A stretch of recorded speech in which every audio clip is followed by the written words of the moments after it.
good morning, and good morning. And welcome to the Africa Weekly Talk.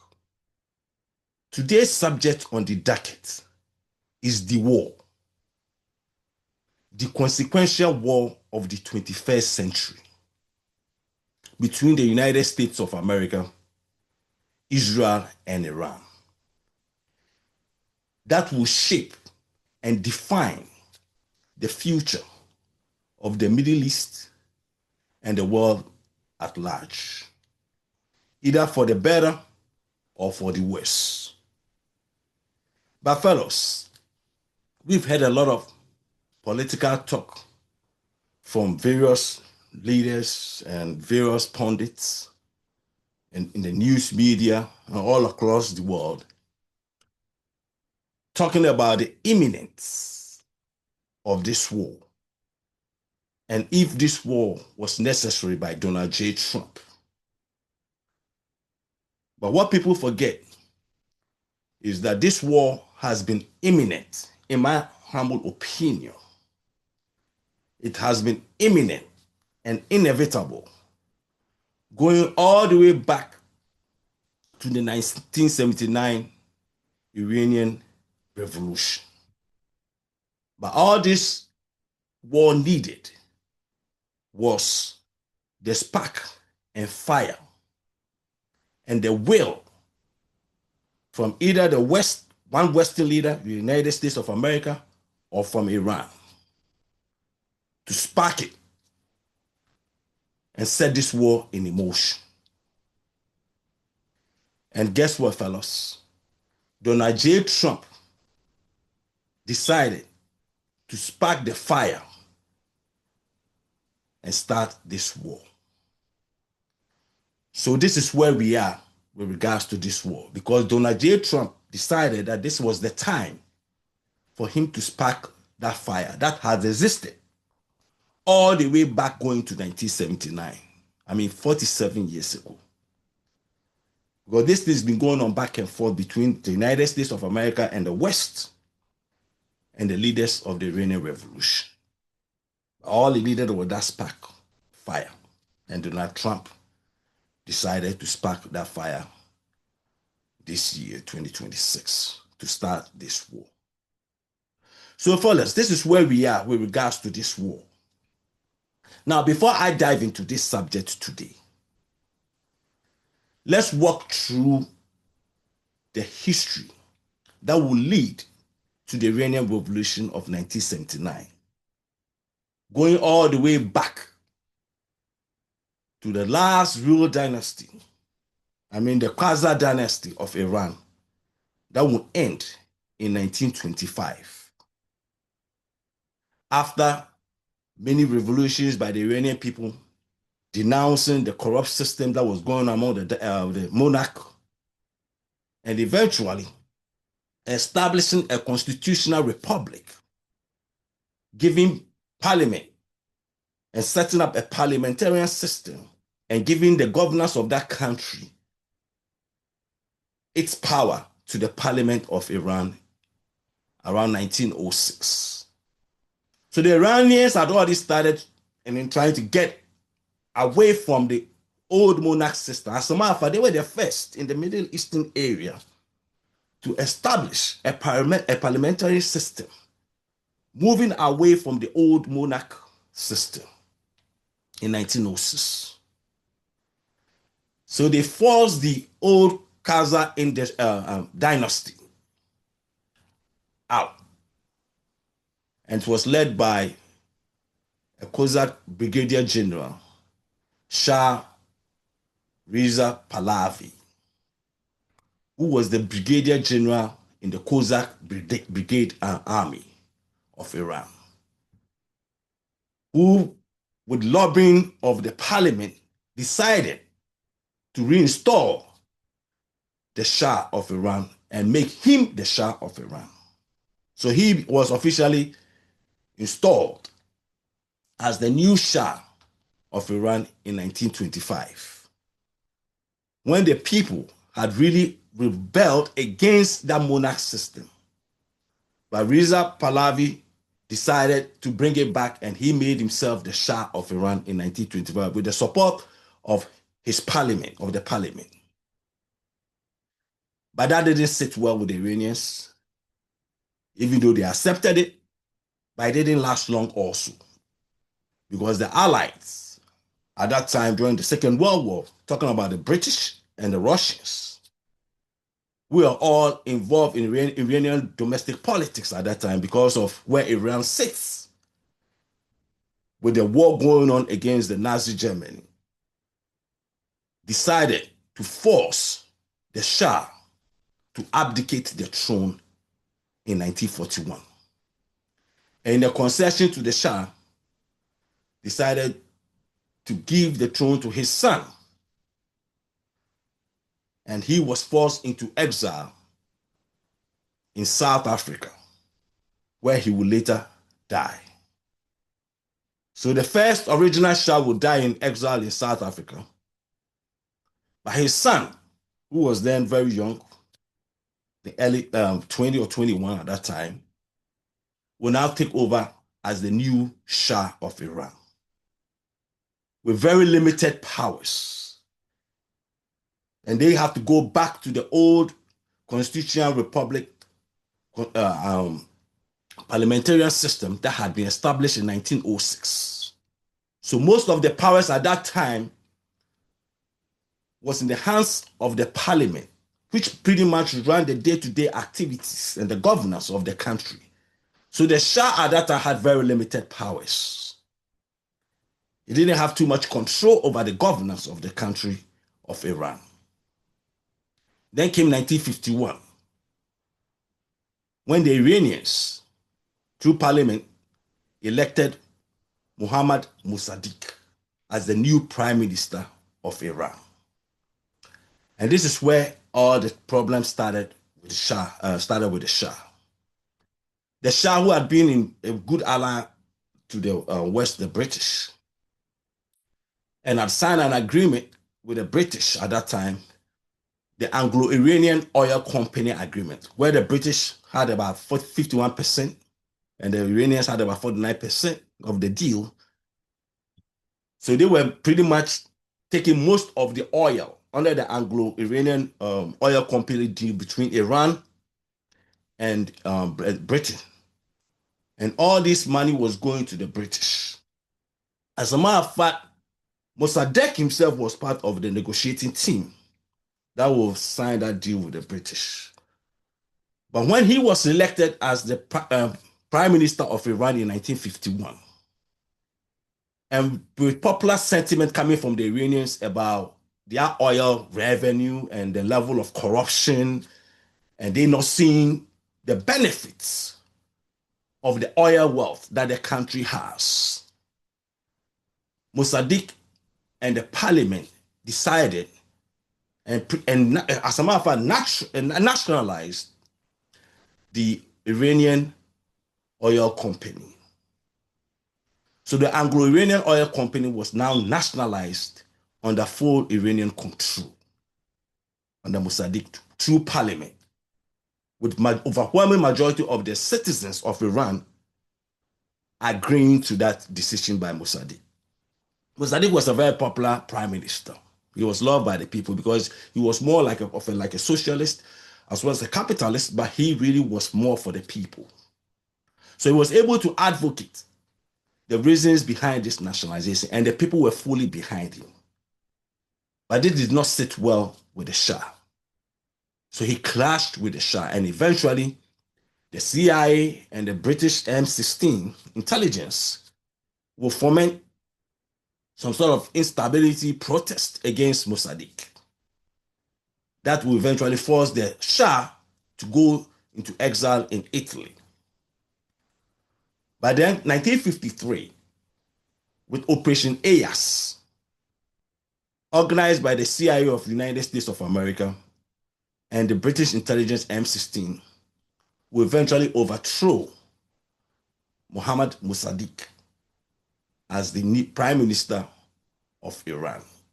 I mean, talk about a democratically elected prime minister of Iran will be overthrown in a coup orchestrated by the United States CIA and the British M16, called Operation Eyas.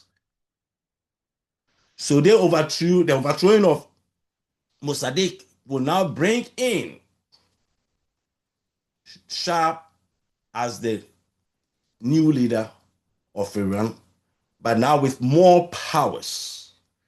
So basically, the Shah was returned. As a matter of fact, he returned from Italy with accompanied by the CIA director, and then he came back and installed back as the Shah of Iran, but now with more powers. So now he controls the parliamentarian system. So now everybody has to listen to the Shah. He pulls the strings of how the country is going to run in its governance and day-to-day activities and everything. So all the powers now was given to the Shah of Iran. Because with the British running to the United States for help in dethroning Mohammed Mossadegh, now the Shah comes back and makes a U-turn and now grants the British and the United States a lot of oil control in Iran. So with that deal, now he is given absolute powers with the support of the United States of America and the British government. So he had a free hand of running the country as he wishes. And this is what will lead to the 1979 Iranian Revolution. Because with the Shah, with absolute powers now, became dictatorial, authoritarian, repressive, repression against dissent, jailing people, establishing secret police, where people who spoke anything in opposition to what the Shah was doing were being arrested, detained, and imprisoned, and in some cases even killed. So the Shah was a brutal dictator. And in the course of that, he unified the Iranian people against his reign. And in around 1960, Ayatollah Khomeini, a cleric, a little known cleric, who was very popular within the clergy, started voicing and opposing the Shah openly, criticizing the Shah on his governance, the dismantling of the Iranian culture, the Shah giving rights to women in terms of voting and holding government positions, as well as also giving right to minority groups in Iran. This does not sit well with some members of the clergy. And then came the 1960 law that also was against the peasants, the land distribution law. And with all of that being unpopular to the citizens of Iran, galvanized the peasants, the liberals, the progressives, the bazaris, businessmen, all walks of life of Iranian citizens started protesting against the Shah because of his rule. So you had a cultural revolution as well, economic, and political, all in different forms. Every interest in Iran was ticked by the Shah's ruling of Iran. And there was one guy also called Ali Shariati, who was also a clergy. But he was more of a modern clergy who believed in Iran still under the parliamentarian system, but the clergy also having a role, but separate from the philosophy of Ayatollah Ruhollah Khomeini's philosophy. Even though Ayatollah Ruhollah Khomeini did not show his hand on his philosophy. But in the course of the protests, Ayatollah was arrested and eventually imprisoned, kept under house arrest, but he was able to flee to Iraq, where he sought asylum in Iraq and stayed in Iraq for about 12, 13 years. Then later moving to Iran, to France before the revolution in 1979, and then moving back to Iran.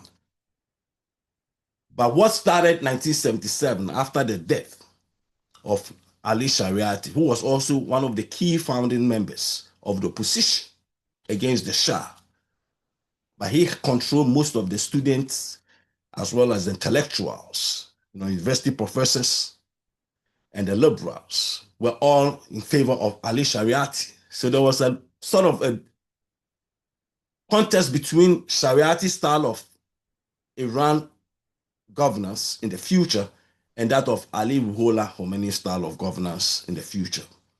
Ali Shariati, who had the students group, the intellectual group, the technocrats group, as well as some clergy members, whilst Ayatollah Khomeini was able to organize the masses against the Shah. So whilst in exile in Iraq, Ayatollah Ruhollah Khomeini would send out recorded messages on video cassette tapes, cassette tapes, where he would record his strong opposition of why the Shah of Iran should be overthrown by the people, why the people should continue protesting against the dictatorial governance by the Shah of Iran. So these tapes will be smuggled from Iraq into Iran, and the people will keep protesting against the Shah. So now you have a coalition of ordinary people from every angle in Iran that will protest against the Shah. Then with the death of Ali Shariati in England, Southampton, England in 1977, also sparked a huge protest against the Shah in the country. And it was at this time that Khomeini, who was in exile in Iraq, after sending all his messages against the Shah, but eventually with an agreement between the Shah and Saddam Hussein in Iraq, will force Saddam Hussein to expel Ayatollah Ruhollah Khomeini from Iraq, where he will leave and then move to France.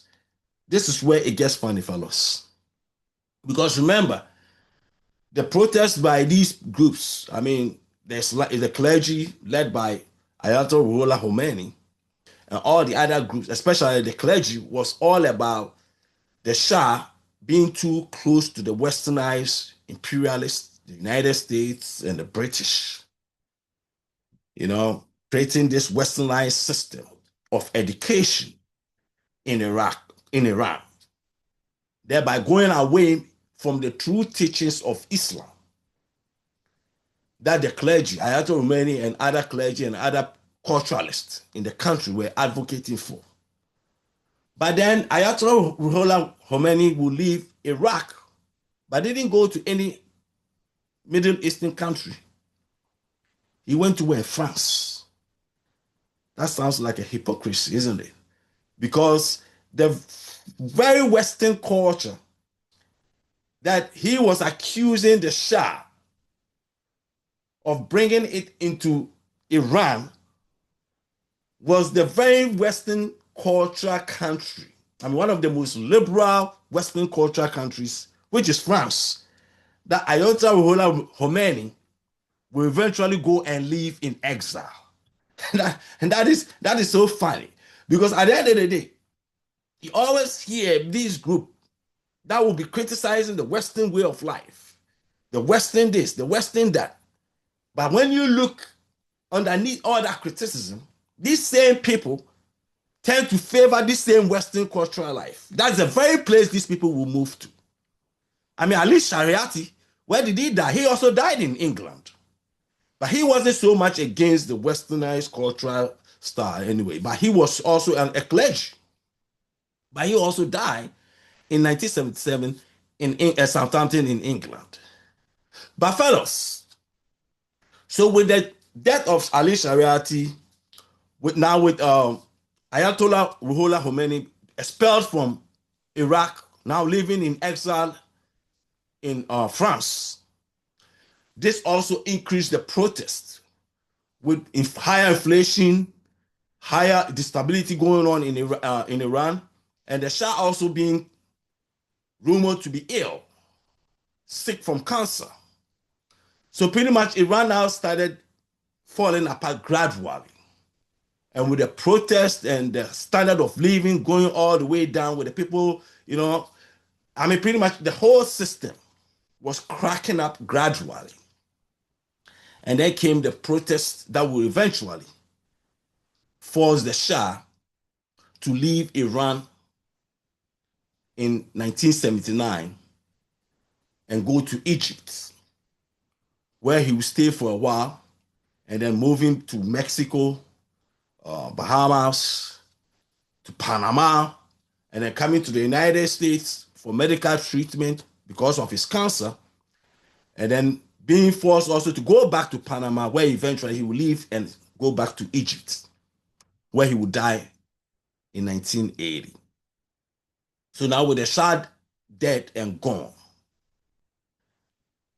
Ayatollah Ruhollah Khomeini will come in from France, February 1979, with popular support from the citizens of Iran, welcoming Ruhollah Khomeini as the leader of the revolution. But fellows, this revolution was not an Islamic revolution. This was a popular revolution by the people of Iran. That's what we have to get straight. The revolution that overthrew the Shah of Iran was not about one ideology. It was the popular revolt at the displeasure of the ruling of the Shah of Iran. So it was not ideological. It was from the people, from different angles, from the clergy, the communists, the progressives, the capitalists, the businessmen, all various groups were all aligned with their hate towards the Shah because of how the Shah had come to rule over the people. Brutal dictatorship, no dissent. Arresting people with the secret Savak police and so on and so forth. So now comes in Ayatollah Ruhollah Khomeini in 1979. And this changes what Iran have been and what Iran will become up to today that I'm speaking. Ruhollah Khomeini comes in and apparently sets up a council of elders to draw up a constitution for the people of Iran, which eventually will be torn up and then set up a new council of clergy and elders that will be majority clergy, that will align with the ideology of Ruhollah Khomeini and the clergy groups in Iran. So now Ruhollah Khomeini preaches to the Iranians that Iran is destined to be a country that will have to follow the Sharia law, the laws of Islam, where the clergy will become like the emissary of Allah, which is God. So everything that the country has to go through the clergy, a supreme leader who is like an emissary of God. And this is how he was able to present this to the Iranian people. Whereas they're also going to have a parliamentarian system, but at the end of the day, they have to follow the true Islamic laws, Sharia law, and the laws that has been destined through a supreme leader, through Allah. This does not sit well with the liberals, the progressives, and some of the capitalists and the businessmen. Initially, it was okay with the businessmen because he was able to channel a lot of contracts through them. But the liberals, the very people who had stood up against the Shah of Iran, now became the targets because of their dissent to the new constitutional theological Islamic Republic of Iran constitution that was being proposed by Ayatollah and his regime. This not sitting well with some of these people. Some of these people were arrested. Some of them were detained. Some of them even have to flee Iran and seek asylum outside of Iran. But some also had to be killed because of their opposition. And eventually they said they had a referendum where 98% of the people of Iran supported the Islamic Republic of Iran. I don't know how any country can have a referendum where 98% of the people, I mean, it ain't happening. It ain't gonna happen. There's no way 98% of people can agree on something. I mean, you can get maybe 80%, but not 98%, but that's what they said. So eventually, the Islamic Republic of Iran was founded under Ayatollah Ruhollah Khomeini, where now the governance and the theological system of governance has been established. So now they are able to knock off the very liberal groups, the progressive groups, and all the other groups that are united to get rid of the Shah. Now all these people have been sidelined, some killed, some sent into exile, and so on and so forth. But prior to the Islamic Revolution, this is where the beginning of the West and the Islamic Republic revolution will clash. The Ayatollah Khomeini's regime had argued against the Shah being close to Israel and the West. Prior to the Iranian Revolution, you had Israel and the Shah regime at that time being very close allies compared to the other Middle Eastern countries. Because as a matter of fact, in 1950, it was Iran and the Turks and Turkey that would recognize the state of Israel. But with the Islamic Revolution in 1979, Ayatollah Ruhollah Khomeini came in with the idea of Iran going against Israel, the state of Israel. So from the very beginning, they had established that there are no way or say that they are going to align or support anything with regards to Israel in Iran. So the lines were drawn. This is how it started. It started with the establishment of the proxy Hezbollah regime, who was battling Israel in Lebanon.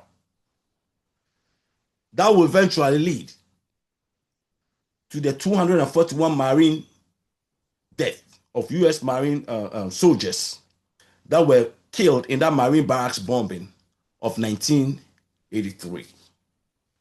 You had 241 U.S. Marine soldiers that were killed, as well as 71 French soldiers in that Marine barracks bombing.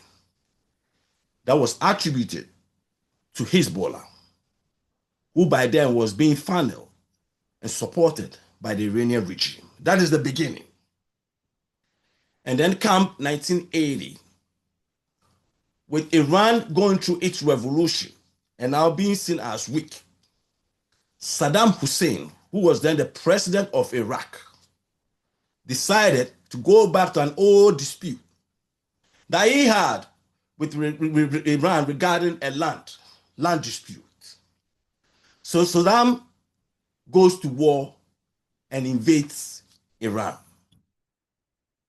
Iran, being weakened at that time because of the revolution, had to fight back with a lot of initial losses. But Saddam, being greedy, decided to invade further into Iran. But the Iranians will fight back. And for 8 years, from 1980 to 1988, this Iran-Iraq war would devastate both Iran and Iraq to a stalemate. So eventually, to a ceasefire that nobody won this war, where it will cost about 1 million lives. 1 million lives. were lost because of the Iran-Iraq War in 1980 all the way to 1988. So right after this war, the West didn't have that much on Iran. Unfortunately, and fortunately for Iran, having gone through 8 years of war with Iraq, was more about building its own military and trying to protect itself from the Arab Sunni Muslim neighbors of the Middle East. Then Saddam Hussein invades Kuwait in 1990. So now all the radar from the Western countries and the United States of America now is on Saddam Hussein. Having fought Iraq for 8 years, now invades Kuwait to take the oil fields of Kuwait. And the world will eventually come together in Operation Desert Storm that will kick Saddam out of Kuwait. So now Saddam has become the boogeyman in the Middle East. So now Saddam is the main guy under the radar by America and its Western allies. So by so doing, Iran was gradually also building itself gradually, but setting up these proxy regimes in Palestine, Hamas, Hezbollah in Lebanon, and funneling and funding them with weapons and money. And they were basically doing skirmishes, here and there fighting Israel. But it was all under the radar because now the boogeyman is Saddam Hussein. So everything was on Saddam Hussein. And then come 2003, when George W. Bush decided to invade Iraq. So with the invasion of Iraq, that led to the death of Saddam Hussein. Now, America and the West have to go back because now Iran has been seen as the one now creating, destabilizing the neighborhoods of Lebanon, Syria, Saudi Arabia, and all these neighboring countries in the Middle East. So now they go back and put Iran on the radar. So now Iran is back on the radar. Is now the country that they're looking at because of what was going on between these proxy groups in the Middle East, especially against Israel. So going back to the history of the Iranian Revolution and to why this war was imminent and why this war is happening today, you have to also look at the proxies that Iranians regime have been using to fight their war against Israel. And all this started October 7, 2023, when the Hamas decided to sneak into Israel, kidnap, kill, and capture some Israelis. And this is how all this started. With the kidnapping and killing and capturing of these Israelis, Israel will come hard on Hamas, disseminate the Palestinian territories of Gaza, kill all the Hamas leaders. They went in hard on this. And then eventually, after dealing with Hamas, Israel seeing that these are the threats that they will have to combat. Now went after another Iranian proxy, Hezbollah, using the pager technology to kill the leaders of Hezbollah as well as its members.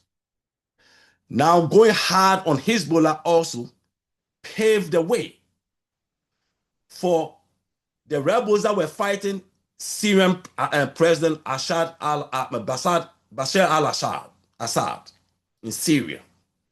So now you have a situation where Israel had gone against Hamas, Hezbollah, and then helped the rebels fighting Assad to get rid of Assad.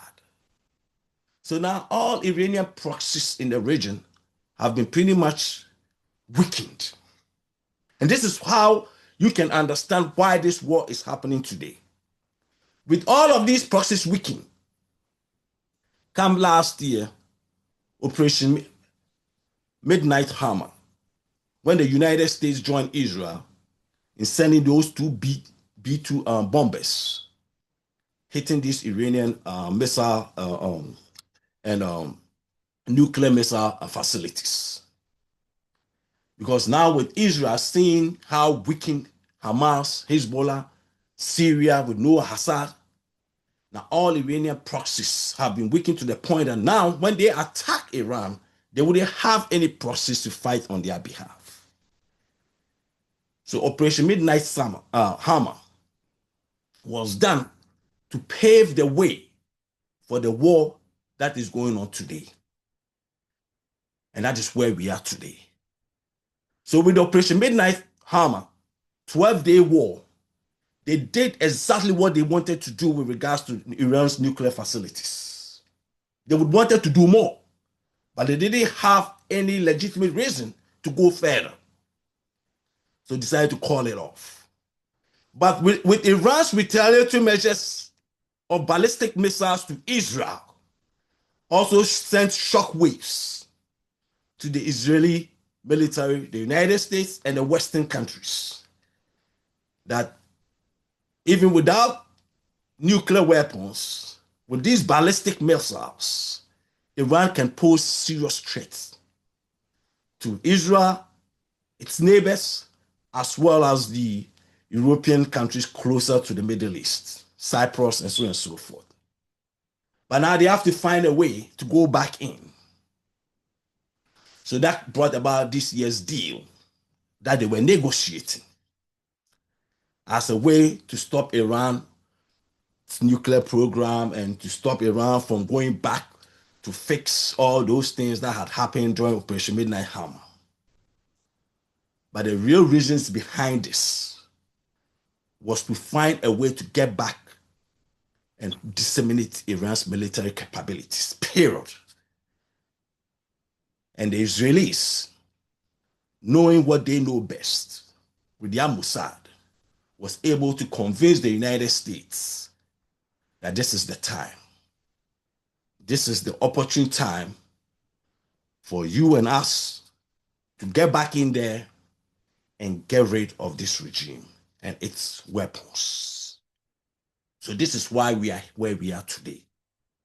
This war is all about going hard in of getting rid of all Iran's ballistic weapons, including this nuclear weapon facilities, any major Iranian military facility that can produce any kind of weapons is where these people are going. And it's been proven. And they are going to go all the way in. They are all the way in. This war, as we all know and hear, there's a lot of propaganda going on from both sides. By the end of the day, we all know also that these US and Israeli military are all in. And it's not going to end without the dissemination of Iran's military capability that will threaten Israel or its neighbors, as well as some part of Europe. And I know a lot of people who say that, oh, the Arabs are against this war. The Arabs, don't want Israel and America to bomb Iran. Fellows, going back to the history of the Middle East, the Iranians are Persians. The Arabs are Sunni Muslims. Iranians are the Shia Muslims. They've always had divisions. During the Iraq-Iran war, all the Arab Sunni Muslims supported Iraq. As a matter of fact, they've financed the war. They were strongly behind Iraq against Iran. And Iran also having majority Shia population in Iraq and in Bahrain and some Middle Eastern Arab countries. have also been funneling these Shia populations and trying to find ways and means to get these Shia populations to come to power. So there's always been a conflict between the Shia Iran and its Sunni Arab neighbors. So looking at what is happening right now, there's no way you can convince me that elites, the rulers of these Arab countries, are not all in with the United States. They won't come out in public and say it, but in reality, they are all in. Because they want a very, very weakened Iran that will not be a threat to their monarchs and their survival. So they are all in. And especially with now that Iran is attacking them as well because of the US bases in these neighboring countries, they are really, really all in. And that's what Iraq, Saudi Arabia, Kuwait, UAE, all of these Gulf state countries are all in. They won't come out and say it publicly, but privately, they are in with what is going on right now.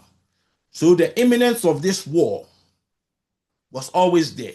All it needed was the spark to get it. It was going to happen one way or the other. If it wasn't Trump, somebody will come in as the president of the United States of America, or somebody will come in as the Ayatollah, supreme leader of Iran, that will create the environment for this war to come on. So it was going to happen. It was just a matter of time. But then you hear the Iranians also talking about the Palestinian, their struggle with the Palestinians and so forth. That also takes us back to the role that Iran has also played in how Palestine today is where it is today. Because going back 1993, with the Oslo Accord, where Bill Clinton had tried all his best to get Israel and the Palestinians to come to an agreement where there will be a two-state solution to the Israel-Palestinian issue.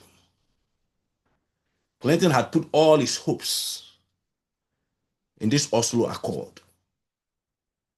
And he believed at that time, after inviting Yasser Arafat, Yitzhak Rabin, and talking to the Saudis and the other Arabs, everything was ripe for a two-state solution to the Arab-Israeli issue. And then the final time for them to pretty much sign the deal, Yasser Arafat decided not to sign that deal. Yasser Arafat decided not to sign that deal because of that right of return of the Palestinians going back prior to 1948, the establishment of the Israeli state. That right of return was one of the main reasons. But from sources also, the Iranians were strongly against it through Hamas to Yasser Arafat, who was the Fatah leader, as well as some of the Arab countries were also strongly against it. And that is why today, almost 35 years, the Palestinians still don't have a state. I think that was a bad deal that Yasser Arafat did. Yasser Arafat should have signed that two-state deal that was orchestrated and organized through the Oslo Accord by Bill Clinton. But Yasser Arafat refused to sign that deal. And that is why today you see where the state of Palestine, the Palestinians are today.